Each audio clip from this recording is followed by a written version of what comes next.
इतिहास की पुस्तकों में जलियांवाला बाग और चौरी चौरा जैसी घटनाओं का वृतांत तो मिलता है, किंतु स्वाधीनता संग्राम के दौरान ऐसी कई खौफनाक घटनाएं घटी जो आज भी इतिहास में दफन हैं।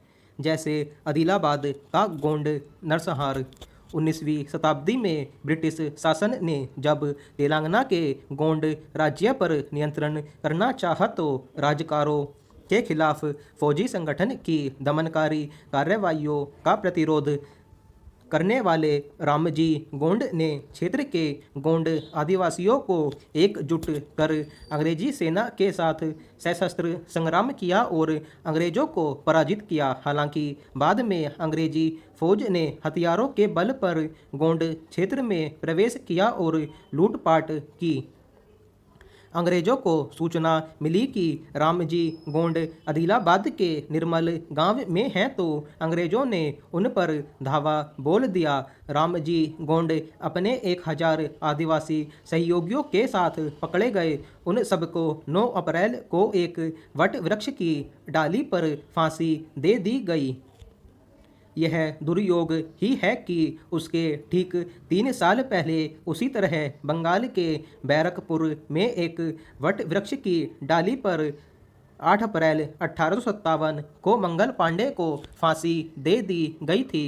वह बूढ़ा वट वृक्ष आज भी गौरवशाली इतिहास और स्मृतियों को अंक में दबाए निःशब्द खड़ा है। ब्रिटिश शासन के खिलाफ बिहार, बंगाल और उड़ीसा के संथालों ने संग्राम किया था। उन संथालों के संग्राम के बारे में और न ही आदिलाबाद के गोंड नरसंहार के बारे में इतिहास की पुस्तकों में विवरण मिलता है। इसी तरह केरल के मालाबार क्षेत्र में अंग्रेजी शासन के भूमि कानून के खिलाफ मोपला नरसंहार का पर्याप्त विवरण भी इतिहास की पुस्तकों में नहीं मिलता। अंग्रेजों के भूमि कानून के खिलाफ मालाबार क्षेत्र के खेतीहर मजदूरों ने आंदोलन आरंभ कर दिया। वह कानून भूस्वामियों के भूमि स्वामित्व की रक्षा करता था। भूस्वामियों और ब्रिटिश राज के खिलाफ चला वह आंदोलन जारी रहा। उसे मालाबार विद्रोह अथवा मोपला विद्रोह के नाम से भी जाना जाता है। कहते हैं कि उस आंदोलन में विद्रोहियों समेत 10,000 लोग मारे गए। मोपला नरसंहार का एक दूसरा आख्यान भी मिलता है। वह यह कि आंदोलनकारी खेतीहर मजदूर मुसलमान थे और भूस्वामी हिंदू। उनके खिलाफ गुस्साए आंदोलनकारियों ने मंदिर तोड़े और मतांतरण कराया। इतिहास की किताबों में नौसैनिक विद्रोह के संबंध में भी वांछित उल्लेख नहीं मिलता। ब्रिटिश शासन के विरुद्ध रॉयल इंडियन नेवी के सैनिकों ने विद्रोह कर दिया था। अंग्रेज सैनिकों और भारतीय सैनिकों में भेदभाव के खिलाफ बम्बई बंदरगाह से भड़का नौसैनिकों का विद्रोह कराची से कलकत्ता समेत 200 ठिकानों और जहाज़ों तक फैल गया था। उस विद्रोह को न गांधी जी का समर्थन मिला और न पंडित नेहरू का। नेताजी सुभाष चंद्र बोस की आज़ाद हिंद फौज की भांति नौसैनिक विद्रोहियों को भी भुला दिया गया।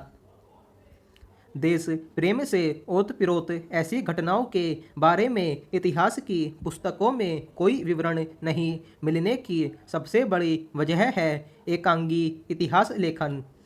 ईस्ट इंडिया कंपनी की बंगाल विजय के उपरांत अंग्रेजों ने जो इतिहास लेखन किया वह तत्कालीन शासक के पक्ष में लिखा गया इतिहास था। सभी इतिहासकार यूरोप के थे और जाहिर है कि पश्चिमी प्राच्यवाद और यूरोप के ठिकानों को ध्यान में रखकर भारत में शासितों का इतिहास लिख रहे थे। भारत पर अंग्रेजों के शासन को न्यायसंगत प्रमाणित करना भी उनका एक ध्येय था। इतिहास लेखन को सांस्थानिक रूप देने के लिए विलियम जोन्स के प्रयासों से एशियाटिक सोसाइटी ऑफ बंगाल की स्थापना हुई। हालांकि पश्चिमी प्राच्यवाद के आधार पर लिखे गए भारत के इतिहास को काशी प्रसाद जायसवाल, बेनी प्रसाद और आर के मुखर्जी जैसे भारत के राष्ट्रवादी इतिहासकारों ने चुनौती दी और इतिहास लेखन को एक राष्ट्रवादी दृष्टि प्रदान की। राष्ट्रवादी इतिहासकारों ने पश्चिमी प्राच्यवाद के आख्यानों को ही नहीं बल्कि कई अन्य धारणाओं को भी खारिज किया। जो इतिहासकार भारत के संग्राम को सिपाही विद्रोह मान रहे थे, उनके मत को विनायक दामोदर सावरकर की पुस्तक ने खारिज किया। दिलचस्प है कि कम्युनिस्ट सोवियत संघ ने भी सावरकर के मत को स्वीकार किया। सोवियत कम्युनिस्ट पार्टी ने संग्राम से संबंधित मार्क्स की रचनाओं का संकलन the first war of independence में प्रकाशित किया और उसे भारत का पहला स्वाधीनता संग्राम माना। भारत के राष्ट्रवादी इतिहासकारों का समवेत स्वर में स्वीकार किया कि भारत सदा से अविभाजित रहा है और उसकी स्वायत्तता और संप्रभुता की रक्षा के लिए उसे ब्रिटिश साम्राज्यवाद से स्वयं को मुक्त करना होगा। अधिकांश इतिहासकारों ने संस्कृतीय आख्यान को स्वीकार किया और भारत विद्या को यूरोपीय खांचे से बाहर निकालने का महत्वपूर्ण कार्य भी किया। राष्ट्रवादी इतिहासकारों को प्राथमिकता के आधार पर उत्कट बलिदान की उन घटनाओं और तथ्यों को खोजना होगा जो इतिहास में दफन हो गई हैं। उन घटनाओं को पाठ्य पुस्तकों में अनिवार्यतः शामिल भी किया जाना चाहिए। साथ ही उन ऐतिहासिक तथ्यों और घटनाओं को कारण और परिणाम की सुव्यवस्थित श्रृंखला में रखकर विवेचित किया जाना चाहिए। जब तक यह कार्य नहीं होता तब तक इतिहास के कई गौरवपूर्ण तथ्य अनजान बने रहेंगे।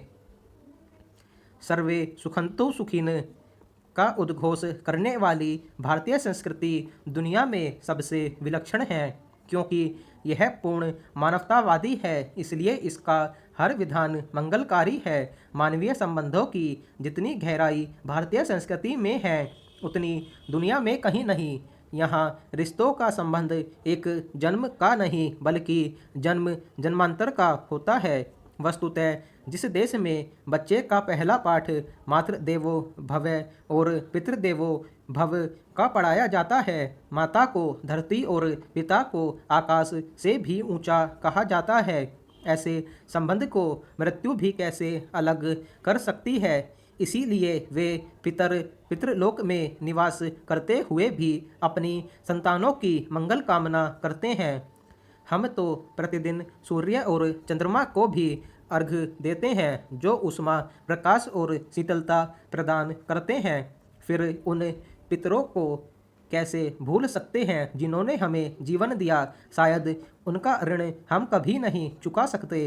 अतः पितरों के प्रति कृतज्ञता ज्ञापन का पर्व है पितृपक्ष। श्रद्धा से दिया गया दान ही श्राद्ध कहलाता है। इसीलिए पितृपक्ष को श्राद्ध पक्ष भी कहते हैं।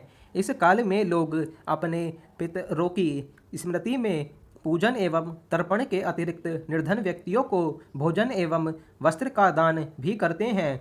विश्वास है कि यह पितरों को प्राप्त होता है। वस्तुतः हमारी संस्कृति में स्थूल के अलावा सूक्ष्म शरीर को भी स्वीकार किया गया है, जो मृत्यु के बाद भी नष्ट नहीं होता।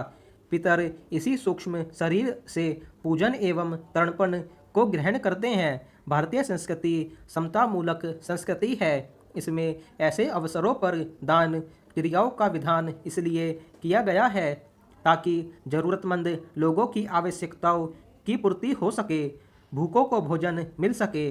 गीता में कहा गया है कि उचित देश काल में उचित पात्र को दिया गया दान सफल होता है। अतः सुपात्र को दिए गए दान से पितर अवश्य संतृप्त होते होंगे। यही तो पितृपक्ष की सार्थकता है। अपने सत्कर्मों से हमें इस अवसर को और सफल बनाना चाहिए।